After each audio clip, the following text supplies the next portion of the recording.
This is the BodPod, the podcast where we welcome friends and experts to talk all things body image, self-love, and confidence. This is the BodPod.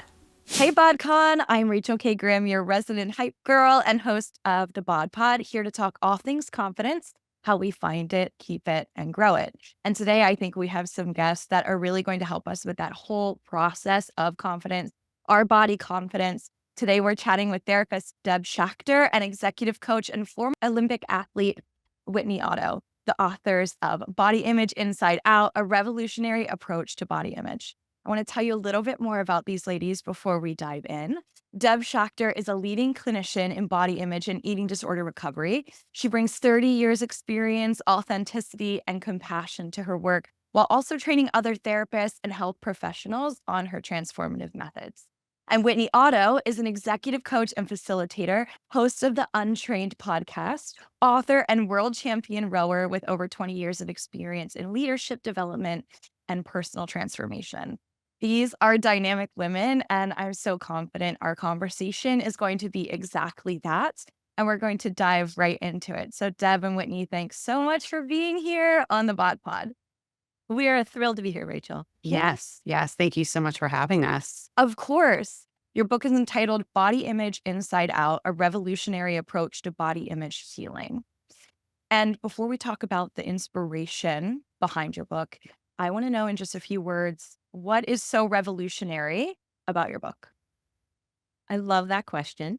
We didn't say in our bios that we also spent many years hating ourselves, right? And many years thinking, oh, there's something wrong with my body right now. It's to this, it's to that, it's to that. And the book really helps us get to a very different mindset, one that shifts us from there's something wrong with my body right now to, what's a little off in my life? What am I feeling that's not quite right? What's not aligned in my relationship? So it shifts from saying there's something wrong with me to saying my body's telling me something's a little bit off. Deb, how would you articulate the revolutionary aspect of the book?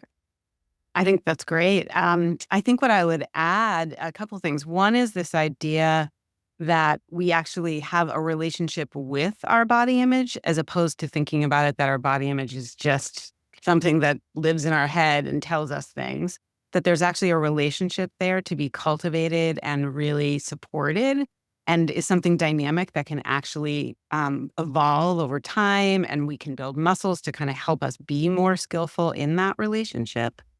So I would say that's probably the primary thing that really, I think, is a mindset shift in terms of thinking about the work. The other thing I guess I would say is when we actually were coming up with the subtitle, our publisher suggested we should say something about getting to body image healing. Healing body image.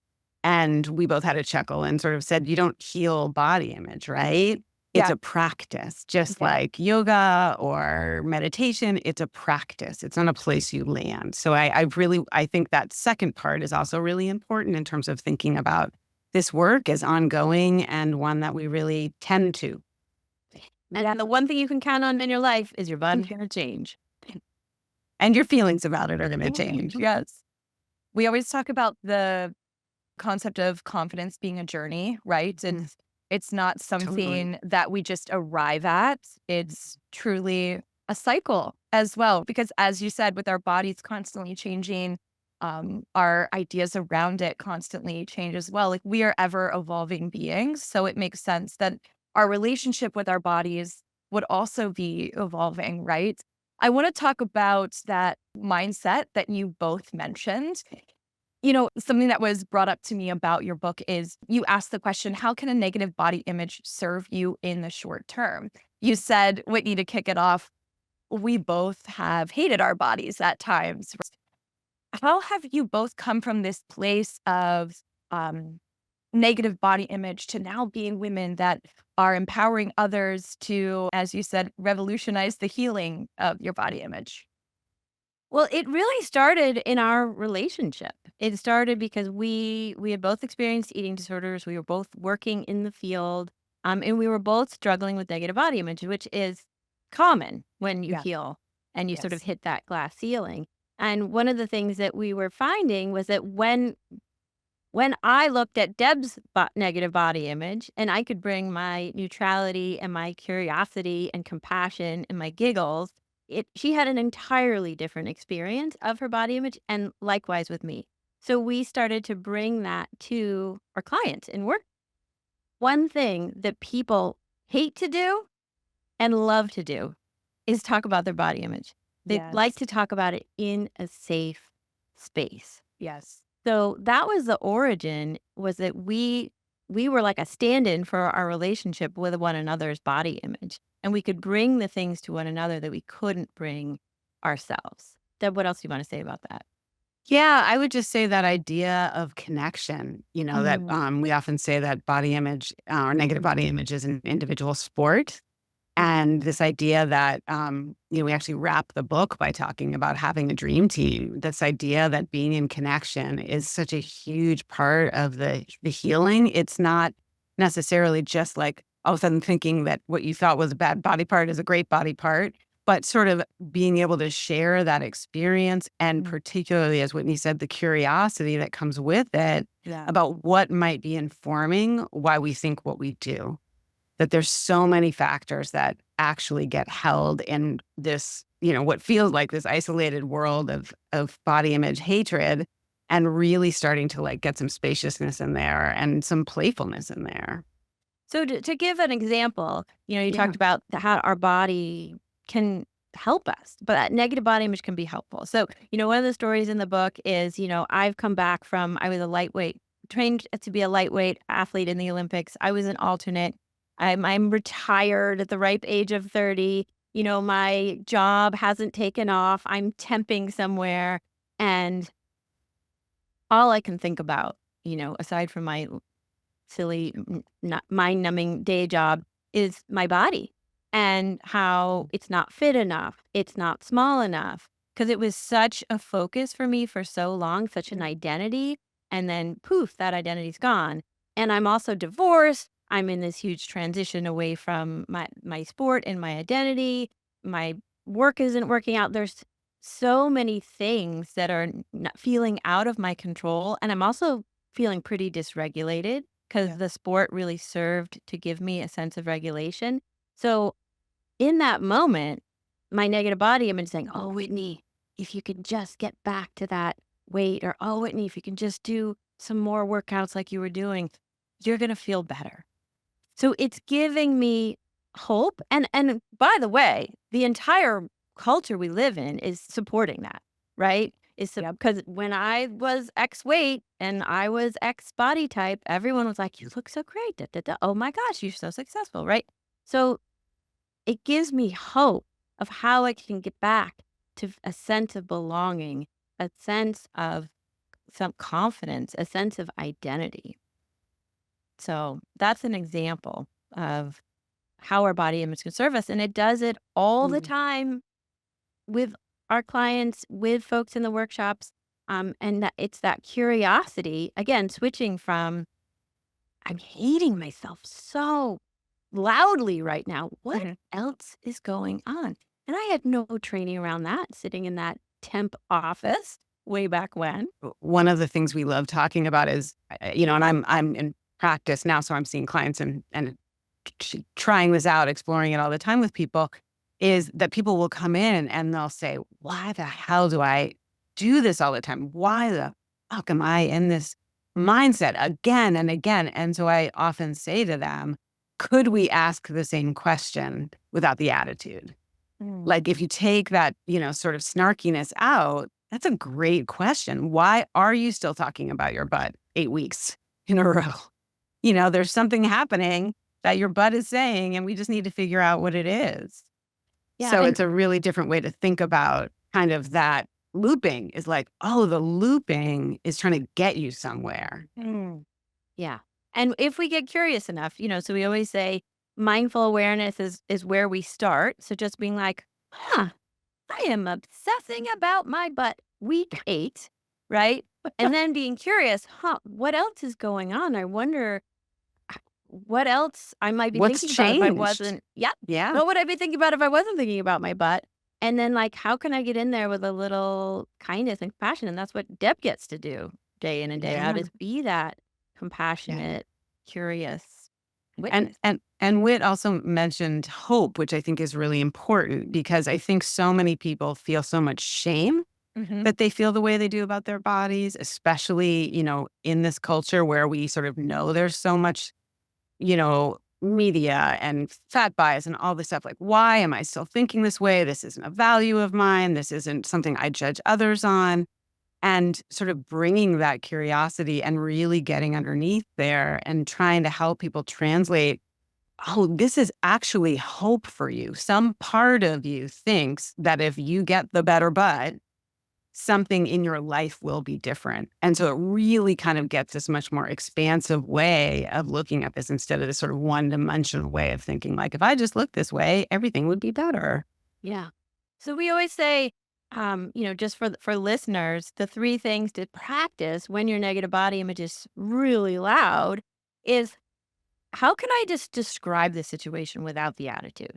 What is actually going on here? Oh my God, I've got 20 pairs of pants on my floor and none of them look at all okay. And in 10 minutes, I have to leave for an interview or a date or a whatever.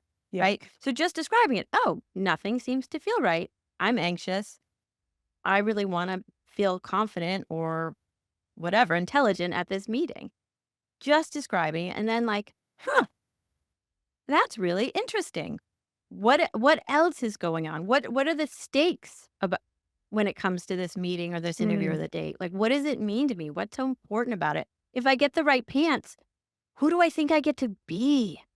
Right? What's it Who's going to the give girl? me? Yeah, what's it going to give me? And then like, oh, sweetie, there's 20 pairs of pants on the floor and you haven't gotten anything and this thing feels so high stakes. And you feel like if you don't nail it, you're never going to get a job or you're never going to find a partner or whatever it is. Like, oh, that's a lot riding on these pants. I love the gentleness that you bring with that, because I think I giggled when you said about the 20 pair of pants on the floor with 10 minutes left on the clock to get to where you need to be and having no idea of what you're going to wear. And what's happening. Yes. Right? You're like in this tornado, this like pants tornado. Yes. Yes. And there's so much self-deprecation that can happen in those moments. And, like I said, I giggled at what you were saying, because That's then, what we want. You're right. It can be approached with such a softness, and as it should be, but we're so hard on ourselves in moments like that. But isn't that aligned with how we are with our bodies in general? We're so difficult with ourselves. We're like, well, if I have that booty that is the perfect booty, then my life will be perfect. Yeah. But that's not realistic. It's a lie. That's exactly. I mean, you have how many podcast episodes proving that is a lie? Yes. So let's just name that as a lie and come up with different strategies rather than hating ourselves or fixing ourselves, because we all have data that doesn't make you happy and that doesn't make you confident. It might make you disciplined. It might lead to a short-term goal. It might get you out of a bigger discomfort to be focused on your diet or your Briefly. exercise. Briefly. But then you're set up to be on that loop over and over and over again. And we don't want that for anybody. I feel so happy that we made you giggle, because that's really, part of what we think is revolutionary. Is we always joke that at the beginning of our workshops that we're like, we're not going to make you dance like a leaf. We're not going to make you stand in front of a mirror and talk about your favorite body part or that you love your body from head to toe. Let's have some levity here. Let's get goofy and really think about, Whitney talked about how she felt at the very beginning of the book. She talked about her story. My story, the name we had for me was Crazy Raisin, because I was dating in my 30s, feeling, so, I don't say desperate, but so longing for the right person after so many years of dating. And I started to feel crazy, because online dating makes you feel crazy. And I also felt like I was shriveling up like a raisin. So we started calling me Crazy Raisin. And how much we laughed about that. I mean, it became a whole different framework instead of this silent suffering that I was in, the fears about dating and the fears about aging. Yeah. I love that in our conversation so far, the number of times that you two have mentioned the help that you've given each other, right? Not just the women that you're working with, but the help that you've given each other. Or I don't even know if help is the right word. I think it is, but the way We often use the word mirror, if that helps. Yes. And I've been thinking about this a lot personally, the power that having really great women in our life gives us, because it helps us see ourselves differently. She's able to say Absolutely. to you, no, but you're not a crazy raisin. Like, that's so silly Totally. of you to think of yourself. And sometimes you need that support. Not sometimes. I think we do need that support system. And Yep. it's really neat to see you two being that for each other while also creating this framework that is then a support system for other women who are consuming it. And, we always say negative body image is an individual sport and body Right. healing is a team sport, right? Because, we've watched over and over again, people are sort of like curled up and nervous at the beginning of the workshop and like laughing, exchanging numbers by the end, going, oh my God, I'm so glad I'm not alone. And they're able to be like, okay, that's crazy that the person in that seat wants that lady's, boobs and that lady wants that lady's legs or, like Yeah. nobody's satisfied, but everybody wants something somebody else has. So that means like there's not actually something wrong. But I want to Right. take us down a slightly different route since we're talking about, the relational aspect. And, Deb mentioned what we talk about with mirroring. And the heart of the book is this chapter about mirroring and how very early on in our lives, the first mirrors we ever have are our caregivers. The way they reflect back our needs, our joys, the way they respond to us, or there's ever this thing called body image or even words. Yeah. We are being informed by these relational mirrors about our value, about our needs. And not all of us had relational mirrors that were equipped to be strong, positive. They had their own traumas, their own addictions, their own responsibilities. Who knows? Their own why? body image issues. Their own body image issues, right? So we say this with respect for people's limitations, but very often that's where we really first start to learn about ourselves, and we're sensing into a relational mirror. And that's where, as we go up, changing our body, shifting our body can be really compelling because society says, oh, if you just look like this, right, you will belong. You will have all the love and all the affection that maybe you don't have. And this relationship with your body can become a companion, even if it is a negative companion. So before I go on, I want to invite Deb to speak because I'd like to keep going down this relational mirror avenue. This is the chapter that was born as we were writing that we didn't know existed. We were writing a chapter. Yeah, it was really interesting. I was Had like, a oh, baby. yeah, we basically, I called her and I was like, oh God, chapter 4 had a baby. Like, No. But chapter 4 is really all about sort of what you were asking, which is all the ways that body image can step in to serve us and take care in quotes of us, right? Whether it's health issues or mood issues or, all the different ways that, we go through life and things happen to us. Grief, whatever, that our body is this accessible thing that we can use then. Again, if we go back to this idea of it gives us hope when other things are messy, trying to manage our body can feel tidy. So that chapter, really getting into all the ways that we describe almost body image can be almost a hero, that it's sort of, or a heroine, exactly, that it steps in to save the day. And as we were writing that chapter, we both realized, well, I called Whitney and said, it's all about relationships. Every single anecdote, every single way we describe this is somehow in relationship to what's happening in our relationships. And so that bore, that's the right verb, chapter 5, which is body image and relationships. And that's where we really start to dig in to both this early mirroring and ways that might start to teach us sort of how much space to take up, both, metaphorically and physically, and sort of who we need to be to stay connected. Yeah. So we may have to change the shape of how we show up early on in order to be connected. And we are wired as mammals to do that. Yeah. Right. So we may need to be quieter or more of a caretaker or funnier in order to take care of our The relationships around us. Yeah. Our caretakers.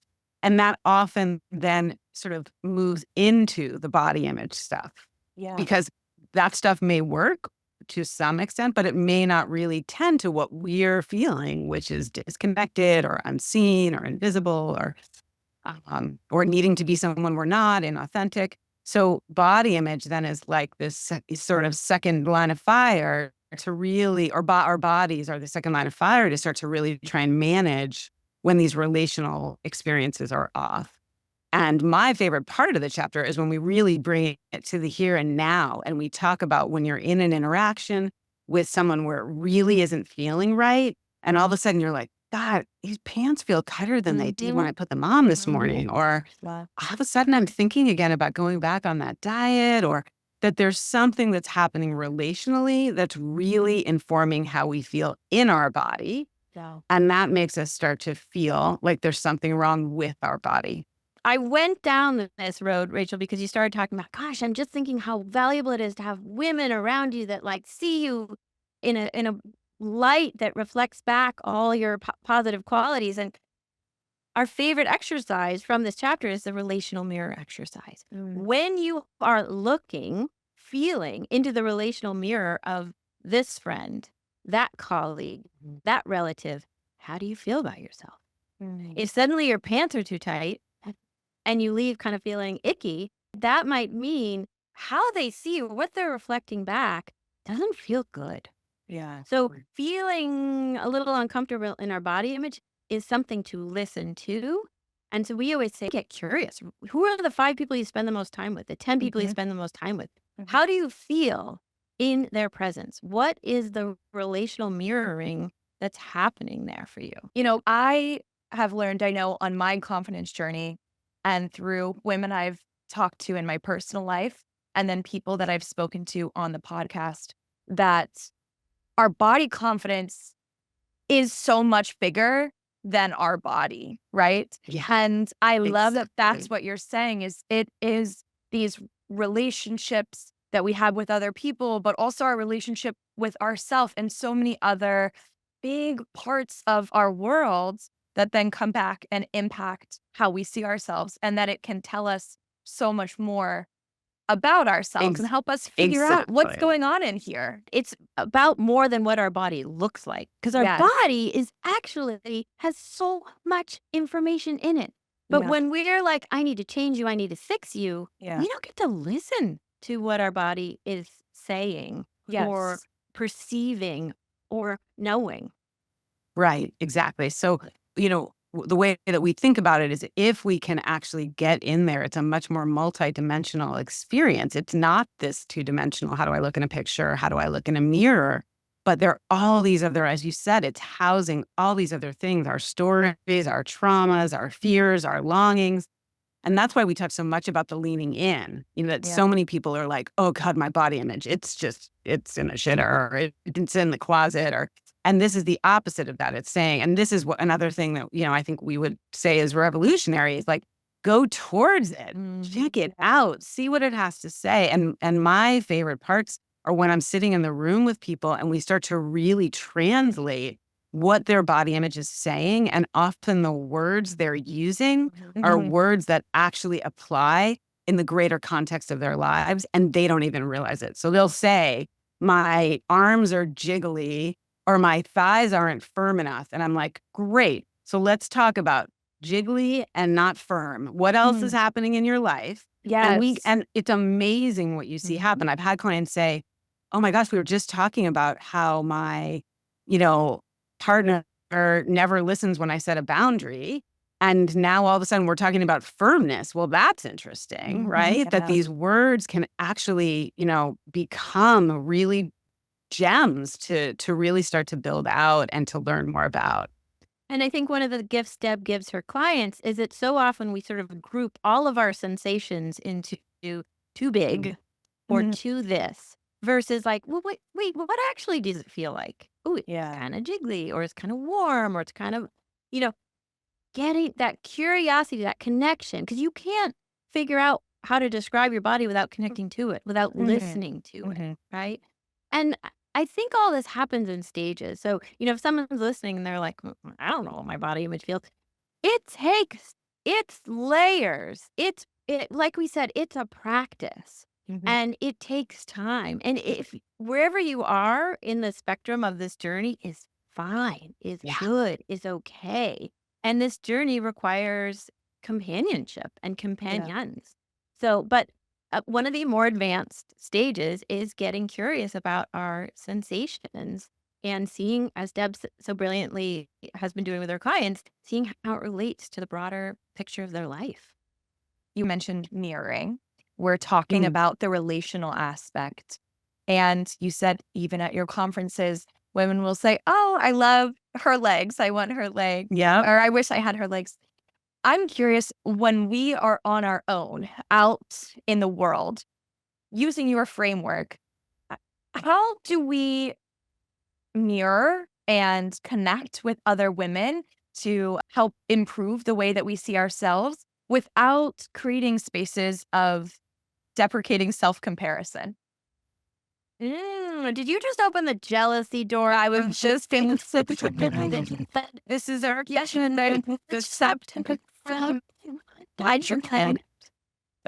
So we actually have an exercise that is I think we're putting on the website because it's sort of we have a few that we're actually going to just put out there so people can kind of give it a go. Great. But this is one of our classics. It's back in the day, we called it the skinny girl, which obviously we've updated over time, but it really was born out of people talking about being afraid to go to our workshops and saying, and when they would say what we thought they'd say, which was, oh my gosh, it's so vulnerable to talk about my body. But often what they got to pretty quickly was, who's going to be there? Somebody at the workshop is going to have a body like I want. And that's going to be painful. So I don't want to go.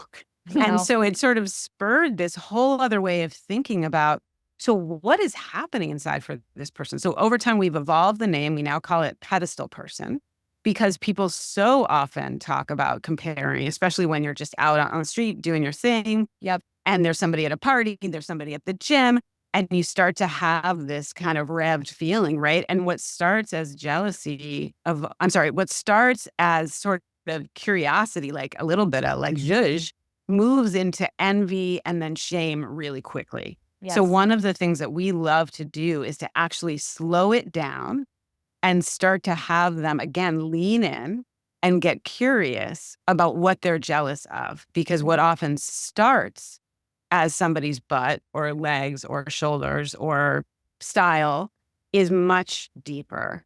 And I think I'll hand it back to you, Whit, because I think this is something you talk so much about, and I love the way you kind of frame it. Yeah. So just asking the question, because, I get jealous, right? Ooh, what do I think comes with that outfit? Or what do I think comes with that youthful glow? What is it that they have access to that I think that I actually might want? So Yeah.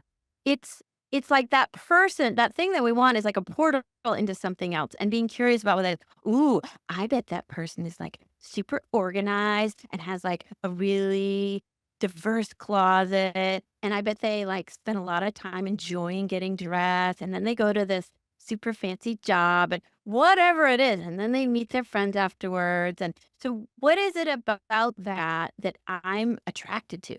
Right. That's separate from the body. And it's actually about you, right? So rather than the conversation ending with, oh, that person looks so blah, and I don't, it's like, ooh, that person looks so la la la, and I think their life is like this. And actually, I want a little more of that in my life. Right. Right. And sometimes, for me, our pedestal people can be appearance related. It could be like, oh, I like their house. It could be like how they raise their kids or whatever it is. And it just asks, can I have more of that in my life? Is it realistic? And in a world where we can compare ourselves to millions of people on any day, I think it's really important to also bring it back to like, is that a value of mine right now? Or is that Yeah. just sort of something compelling in the moment? But we get to discern that and we get to have choice. Yeah. That person has, I think, more friends than I do. So how do I get more friends? Or that Yeah. person has more this. Does it make sense for me to go after more of that right now? Do you want to add Yeah. anything, Deb? I was just thinking if it's okay, I might I might share an example because I had learning people's pedestal people are the best, right? So it could be, how many times have I heard it be like, Jen Aniston opens her door and she's wearing the jeans that land just right on her hips and the wife beater tank top just lands right on her shoulders. And the dogs are walking around and her friends are in the backyard with their vino verde, like that might be the fantasy, right? Or it might be, I'm thinking of one of my favorite ones from the book is a client of mine who talks about wanting Michelle Obama arms.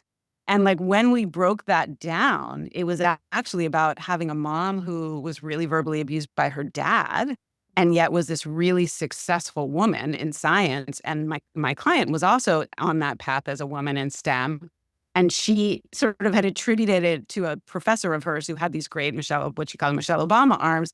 And so, right, we broke that down. And it wasn't just obviously about her arms. It was about strength. It was about, her own self-worth and what her fantasy of this professor's body, professor's arms, she goes home to a loving partner. She, stands up for herself, whether it be at home or in, these meetings with other administrators, sort of really allowing them to what's the right word? Like flesh out the fantasy. Mm-hmm. Because it's, again, much more multidimensional and much more about how we feel with those Michelle Obama than how we look with those Michelle Obama. Yeah. And like right now, I'm really jealous of a lot of my people my age who are off on these adventures. And I think I want a little more adventure. And right now, there's not a lot of room for adventure. I'm launching a book. So just sort of having that conversation with myself. Oh, you're longing for that, Whitney. Okay, that's really good information.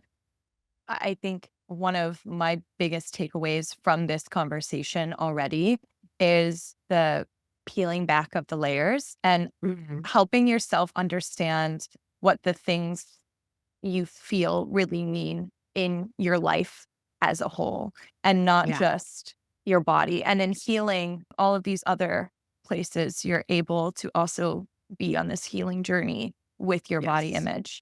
I'm curious, from women who have read your book or come to your conferences and workshops, is there something specific that you find they all come back to and say, this is the thing that really changed it for me in my mind, that really helped me transform how I think, or revolutionize how I think about it? Well, I would say the thing that always stands out, no matter how brilliant we think our material is, everyone's like, oh my God, it was so good to hear from other people. Yeah.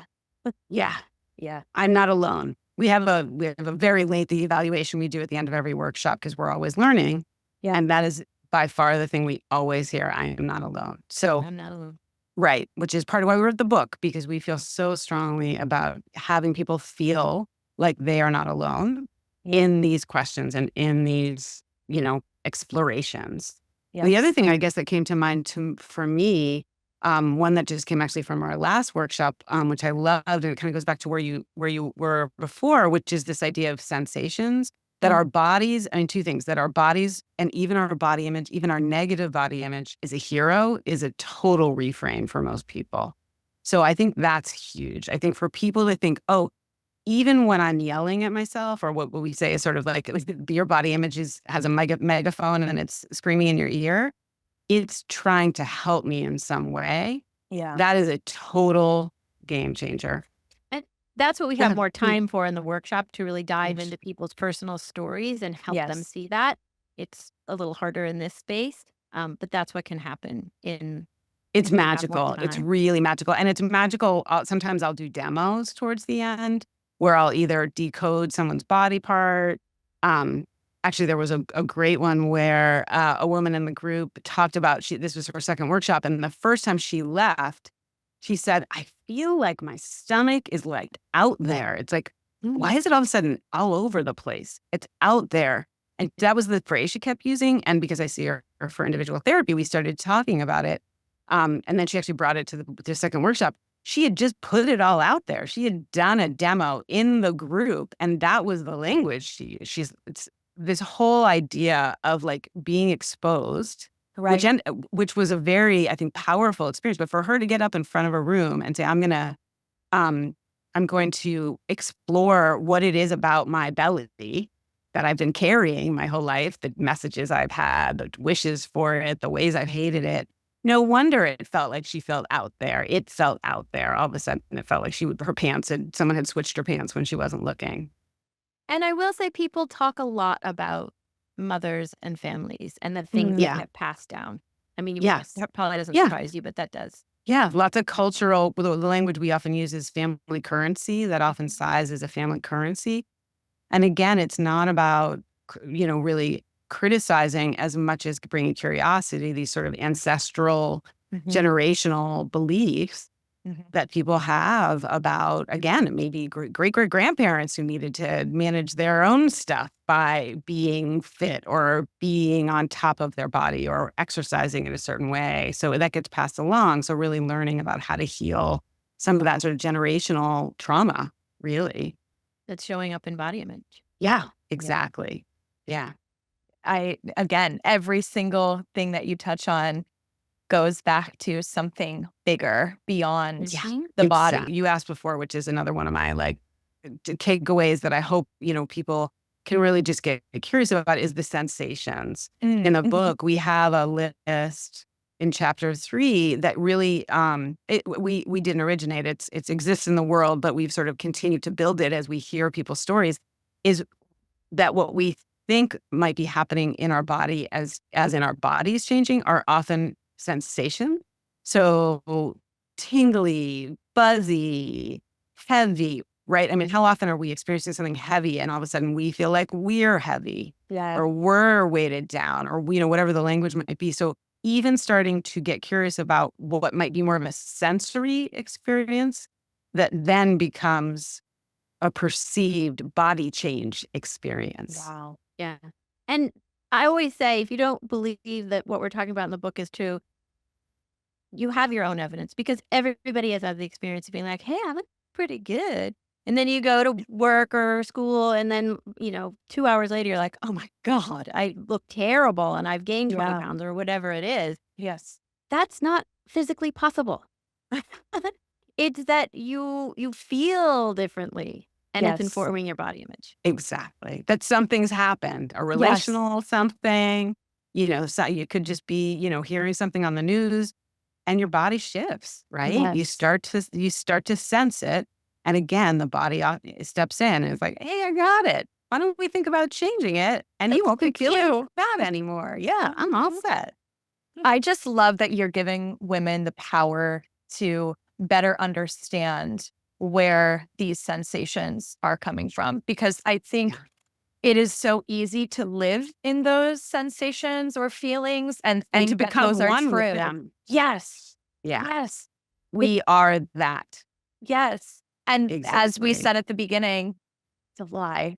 And you're really giving people the power to understand that it is a lie. Exactly. So to say, I feel really heavy after that interaction with my aunt. Oh, my whole body just feels sinky. Yeah. How different is that? Then all of a sudden I feel like, oh my God, I'm so heavy. I should have gone to the gym yesterday, blah, blah, blah, blah, blah. It's an opportunity to really pay attention to what's happening and what's making us feel that And way. if you feel that way regularly with your aunt, then we say, like, and if you have to see your aunt, let's prepare for that. So let's get ready to feel heavy. And let's not be surprised when we feel heavy. And let's know it's not because you're heavy, it's because you have heavy feelings. And then let's get really curious about what might be good to do afterwards. Who do you want to see? What do you want to do that's going to shake off that heavy feeling and resource you and put a positive relational mirror in your experience? Yeah. Yeah. And hand over some of the heaviness and say, this felt heavy. Oh, yeah. That makes so much sense. And that's a success. If you can meet with Aunt so-and-so and be like, oh, I feel heavy. She makes me feel icky, and not, oh, I have to fix myself. Like, that's the healing. Yeah. That's the win. That's the win. I feel like I'm winning from this conversation. Winner. That's right. Yeah. Thank you for like sort of jumping along as we go, because absolutely. it's fun it's just fun to see and sort of share the ways that we're really trying to kind of tweak this stuff. Totally. I mean, feeling the way that I feel from this conversation, knowing that I get to access all of these incredible people in this space already, I know that so many people are going to listen to this and feel really just boosted and feel like they have tools that they need. Absolutely. Obviously, I'd love for you to share like every single thing and just, audiobook live for us. You're in your book, but Our library. yes, because we can't do that. I'd love for you to share, where can we find your book? Where can we access these resources? Where can we access you ladies regularly? All of the work that you're doing so that we can gain even more of these tools and really continue on our healing journeys.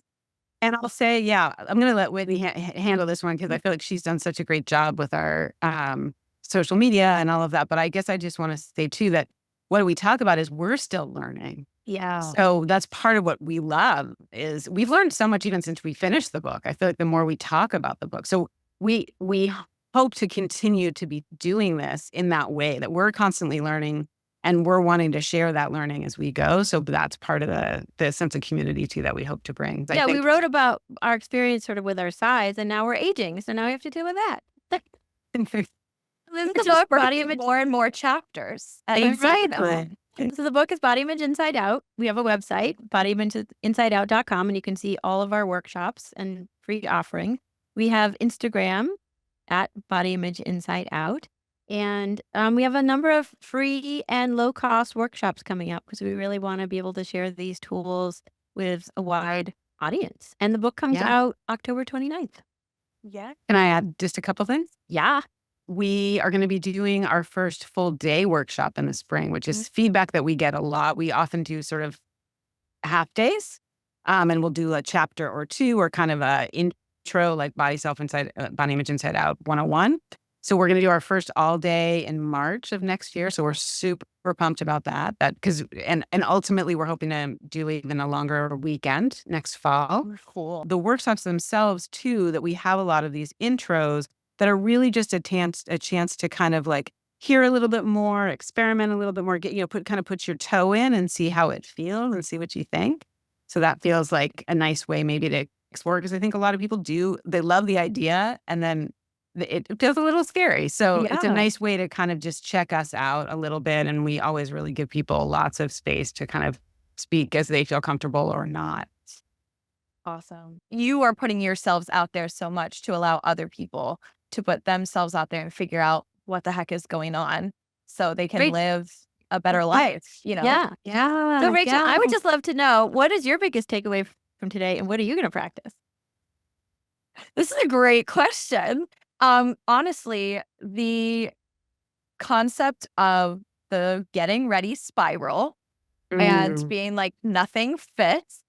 So we call that a BIM, just so you know. It's bad body image moment. Bad body image moment. And we gave it a term, which we love, because then it's a little bit more neutral, right? It's sort of like, I'm in a BIM.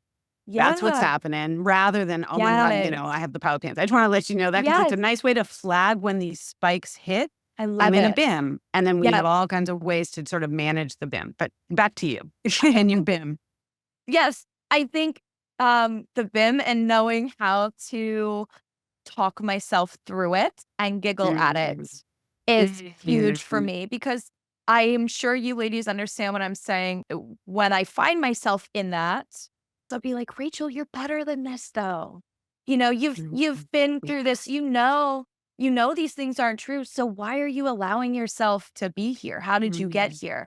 So I feel like understanding it, being able to name it and know how to talk through it, lets me take back the power over the situation and say, okay, yeah, you do know these things, but as you said, what else is going on in your life that could be spiraling you in this moment? And I, if I could be with you in that moment, I'd love for you to go like, oh, Rachel, like what's up? Yeah. What are those pants trying to take care of? What are you stealing? What's happening? What's going on? Yes. When I said I love how you two just support each other in it. I often think to myself, my best friend would never talk to me this way. My best friend would talk Right. to me the way you just said. Like, hey, Rafe, Right. what else is up? Yeah. It's not the pants, Yeah. so it's something else. That makes me feel like I have the power to talk to myself the way that you as friends just talk to me, or that my friend would talk to me. So thank you. That's our dream. That's That's what we it. want. It's an empowering process, putting choice back in our hands. Yes. Yeah. Beautiful. Yeah. Well, thank you, ladies, so much for being here. Thank you for these tools and resources. I know that I'm so excited about your book, and I'm sure so many other people listening will be too. So thank you, thank you, thank you. Thank you so much for having us. This was such a delight. You asked amazing questions, and I can thank hear you. how much work you've done to kind of Thank you. be in this space and You bring get what it. you do. Yeah. I Yeah. appreciate that. Yeah. As you said, it's always a journey, and I'm always learning too. And I'm always like testing myself a little bit to see how Totally. I can be better. And conversations like this help me do that. So thank you very much. Oh, yeah. Thank you. Of course. BodPod Squad, thanks so much for being here, for watching, and for listening. If you aren't already, please be sure to subscribe to our channels on listening platforms like Spotify and Apple at the BodPod. We're also on YouTube at the BodCon and on Instagram at the BodCon as well, where you can keep up with us in real time. Bye.